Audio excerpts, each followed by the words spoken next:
اعوذ باللہ من الشیطان الرجیم بسم اللہ الرحمن الرحیم ما علی الرسول الا البلاغ، ہمارے رسول پر سوائے پہنچا دینے کی کوئی ذمہ داری نہیں، باقی ساری ذمہ داری اب تمہاری ہے۔ واللہ یعلم ما تبدون وما تکتمون، اور اللہ جانتا ہے جو کچھ کہ تم ظاہر کرتے ہو اور جو کچھ کہ تم چھپاتے ہو۔ قل لا یستوی الخبیث والطیب، اے نبی کہہ دیجئے ناپاک اور پاک برابر نہیں ہو سکتے۔ وَلَوْ أَعْجَبَكَ كَثْرَةُ الْخَبِيثِ، چاہے ناپاک شے کی کثرت جو ہے وہ تمہاری آنکھوں کو اچھی لگے۔ آدمی تو چاہتا ہے بہتات ہونی چاہیے بس ہر چیز کی، ناجائز حرام سے آیا ہوا مال ہو، جمع ہو گیا ہے، اچھا لگے گا آپ کو، ہے خبیث ہو۔ تو خبیث اور طیب برابر نہیں ہو سکتے، چاہے کثرت جو ہے خبیث کی وہ جو آنکھوں کو چکا چوندھ تو کرتی ہے، نظر کو خیرہ کرتی ہے، چمک تہذیب حاضر کی۔ فاتقوا اللہ یا اولی الالباب لعلکم تفلحون، تو اللہ کا تقوی اختیار کرو اے ہوش مندو تاکہ تم فلاح پاؤ۔ یا ایھا الذین آمنوا لا تسألوا عن اشیاء ان تبد لکم تسؤکم، اہل ایمان ان چیزوں کے بارے میں سوال نہ کرو کہ وہ اگر تم پر کھول دی جائیں، واضح کر دی جائیں تو تمہیں اچھی نہیں لگیں گی، تمہیں بری لگیں گی۔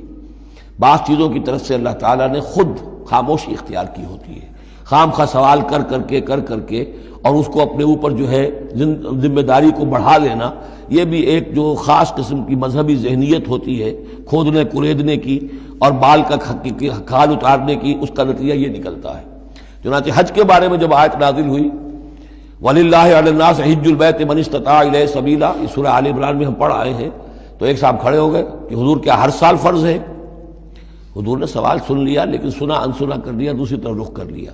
اب وہ ادھر تشریف لے آئے، حضور کیا ہر سال فرض ہے؟ حضور نے پھر جو ہے اس سے اغماض برتا، پھر آپ نے رخ موڑ لیا، تیسری مرتبہ پھر آپ ناراض ہوئے کہ دیکھو اگر میں ہاں کہہ دوں تو قیامت تک کے لیے ہر سال حج فرض ہو جائے گا۔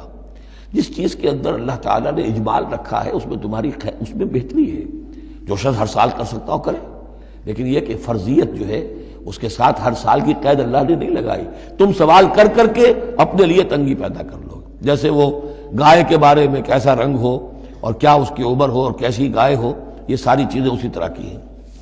لیکن یہ کہ ان تسألوا عنہا حین ینزل القرآن تبد لکم، اگر تم سوال کرو گے جبکہ ابھی قرآن کا نزول جاری ہے تو وہ ظاہر کر دی جائے گی۔ اللہ تعالیٰ نے اپنی حکمت کے تحت اس کے اوپر پردے ڈالے ہوئے ہیں، وہ سمجھتا ہے کہ اس میں تمہارے لیے تنگی ہو جائے گی، بہت زیادہ ہو جائے گا، لیکن اگر سوال کرو گے تو پھر وہ ظاہر کر دی جائے گی۔ عفا اللہ عنہا، اللہ تعالیٰ نے اس میں درگزر سے کام لیا ہے، تو پر نرمی کی ہے، یہ کسی نسیان کی وجہ سے نہیں ہے، بھول کی وجہ سے نہیں ہے، غلطی کی وجہ سے نہیں ہے، معاذ اللہ۔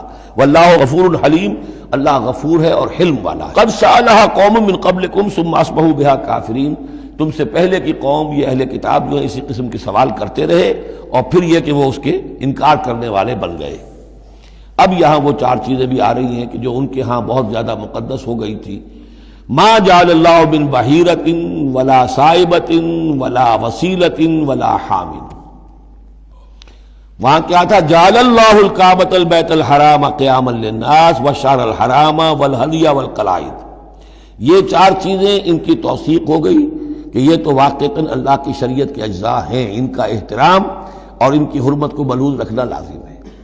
یہ چار چیزیں یہ تمہارے جاہلیت کے دور کے جو مشرکانہ اوہام ہیں ان کی یادگاریں ہیں، اس کے لیے اللہ کی طرف سے کوئی سند نہیں ہے۔ ان چیزوں کے بارے میں بہت سے اقوال ہیں، لیکن میں یہاں آپ کو پڑھ کر سنا رہا ہوں کہ جو حضرت سعید ابن المسیب رحمۃ اللہ علیہ کی تفسیر صحیح بخاری میں جو ان الفاظ کی آئی ہے وہ مولانا شبیر احمد عثمانی صاحب نے اپنے حواشی میں نقل کی ہے۔ بحیرہ، جس جانور کا دودھ بتوں کے نام کر دیتے تھے کوئی اپنے کام میں نہ لاتا تھا۔ صائبہ، جو جانور بتوں کے نام پر ہمارے زمانے کے سانڈ کی طرح چھوڑ دیا جاتا تھا۔ وسیلہ، جو اونٹنی مسلسل مادہ بچہ جنے درمیان میں نر بچہ پیدا نہ ہو اسے بھی بتوں کے نام پر چھوڑ دیتے تھے۔ حامی، نر اونٹ جو ایک خاص عدد سے جفتی کر چکا ہو اسے بھی بتوں کے نام پر چھوڑ دیتے تھے، تو ان کو چھوڑ دیتے تھے کہ اب یہ کوئی ان کو ہاتھ نہ لگائے، کوئی ان سے استفادہ نہ کرے، نہ ان کا گوشت کھایا جا سکتا ہے، نہ ان سے کوئی خدمت لی جا سکتی ہے، یہ محترم ہو گئے۔ تو اس کے لیے فرمایا ما جعل اللہ من بحیرۃ ولا صائبۃ ولا وصیلۃ ولا حام ولکن الذین کفروا یفترون علی اللہ الکذب، بلکہ یہ تو وہ لوگ جنہوں نے کفر کیا وہ افتراء کرتے رہے ہیں، جھوٹ گھڑتے رہے ہیں، اللہ کے ذمے یہ باتیں لگاتے رہے ہیں۔ وَأَكْثَرُهُمْ لَا يَعْقِلُونَ، ان کی اکثریت جو ہے وہ عقل سے عاری ہے۔ وَإِذَا قِيلَ لَهُمْ تَعَالَوْا إِلَىٰ مَا أَنزَلَ اللَّهُ وَإِلَى الرَّسُولِ، اور جب ان سے کہا جاتا ہے آؤ اس چیز کی طرف جو اللہ نے نازل فرمائی، اور آؤ اللہ کے رسول کی طرف۔ بمصطفیٰ برسا خیش را کے دی ہم اوست، اگر بہو نہ رسیدی تمام بولا بیست، قالوا حسبنا ما وجدنا علیہ آباءنا، وہ کہتے ہیں ہمارے لیے وہ کافی ہے جس پر ہم نے اپنے آباء و اجداد کو پایا ہے۔ ان کی روایت یہی ہے، ان کی رسومات یہی تھیں، وہ کوئی جاہل تھوڑا ہی تھے۔ آج تمہیں عقل آئی ہے، تم نے دین سمجھا ہے، یہ ہمارے بزرگ جو ہیں یہ اتنے عرصے سے یہ کام کرتے چلے آ رہے ہیں، یہی باتیں آج بھی آپ سنتے ہیں۔ کسی رسم کو آپ کہیں کہ بھائی کوئی سند نہیں ہے اس کی دین میں، نہ کہیں صحابہ کے یہاں اس کا وجود تھا، لیکن یہ کہ کوئی چھوڑنے کو تیار نہیں ہے۔ اولو کان آباؤہم لا یعلمون شیئا ولا یہتدون، خواہ ان کے آباء و اجداد جو ہیں ایسے رہے ہوں کہ نہ انہیں کوئی علم حاصل ہوا ہو، نہ ہی وہ ہدایت پر ہوں۔ جیسے تم مخلوق ہو اللہ کی، وہ بھی مخلوق تھے۔ جیسے تم غلط کام کر سکتے ہو اور غلط آراء قائم کر سکتے ہو، ویسے وہ بھی غلط کار ہو سکتے تھے۔ یا ایھا الذین آمنوا علیکم انفسکم لا یضرکم من ضل اذا اہتدیتم، یہ بھی بہت اہم آیت ہے اور اس کے ساتھ ایک واقعہ موجود ہے۔ لفظی ترجمہ یہ ہے کہ اے لوگو، اے وہ لوگو جو ایمان لائے ہو، تم پر ذمہ داری ہے صرف اپنی جان کی، اپنی ذات کی۔ لا یضرکم من ضل، جو گمراہ ہو جائے کوئی اور، وہ تمہیں کوئی نقصان نہیں پہنچا سکتا۔ اذا اہتدیتم، جبکہ تم ہدایت پر ہو۔ الی اللہ مرجعکم جمیعا فینبئکم بما کنتم تعملون، اللہ ہی کی طرف تم سب کو لوٹ کر جانا ہے اور وہ تمہیں بتا دے گا جو کچھ کہ تم کرتے رہے تھے۔ اس آیت کا ایک غلط مفہوم جو ہے وہ دور صحابہ ہی میں سے بعض لوگوں نے نکال لیا کہ دعوت اور تبلیغ کی کوئی ذمہ داری نہیں ہے، ہر ایک پر ذمہ داری اپنی ہے، کوئی کیا کرتا ہے اس سے مجھے کیا بحث۔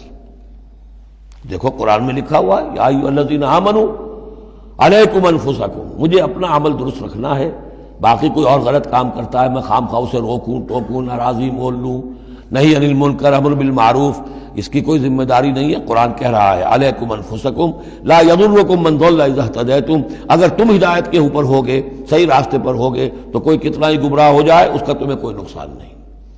تو حضرت ابوبکر رضی اللہ تعالیٰ عنہ نے پھر خطبہ دیا باقاعدہ کہ لوگوں میں دیکھ رہا ہوں کہ تم اس آیت کا مطلب غلط سمجھ رہے ہو۔